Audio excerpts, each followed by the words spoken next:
Hi, welcome to the Western Region MarketWatch, brought to you by RBI, Real Estate Business Intelligence, an MRIS company. We're going to dig into the most recent numbers from the Western Region housing market, which includes the counties of Allegheny and Garrett in Maryland, Grant, Hampshire, Hardy, Mineral, and Pendleton in West Virginia, and Clark, Frederick, Shenandoah, Page, Warren, and the city of Winchester in Virginia.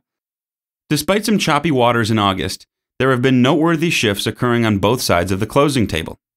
Buyer activity is moving back in line with historical trends, while falling supply indicates that market balance is realigning toward neutral. Locally, a few indicators posted positive movement over August 2010, but do the rest of the numbers provide reason for optimism? Pending sales increased 5.6% from last August to arrive at 375 for the month. Sales volumes have come back in line with typical levels for this time of year. Keep in mind that the 2010 slowdown extended into the second half of the year as Uncle Sam's Credit changed summer and fall buyers into spring chickens. The gains in buyer activity meant fewer active listings were left on the market. Inventory levels were down 10.7% to 3,997 units. Assuming that trend continues, it should lessen any oversupply issues down the road.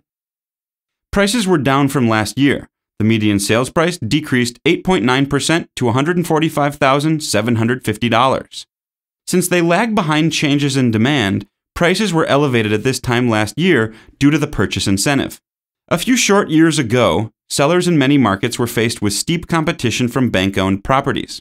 They found themselves discounting the price of their nest egg to make their properties competitive in home searches. Fueled by a mixture of caffeine, low interest rates, and a couple of tax credits, value-minded consumers began absorbing distressed housing inventory. The situation has eased somewhat, particularly in the most desirable neighborhoods. Currently, on average, sellers are receiving 90% of their list price, the exact same as last year. The economy bobbed along just this side of positive in August. Consumer confidence, which often affects housing demand, showed some slack even as personal income and spending both increased modestly.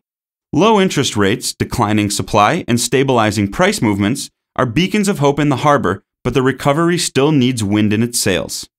That's the Western Region Market Watch for this month. Check back next month for the latest.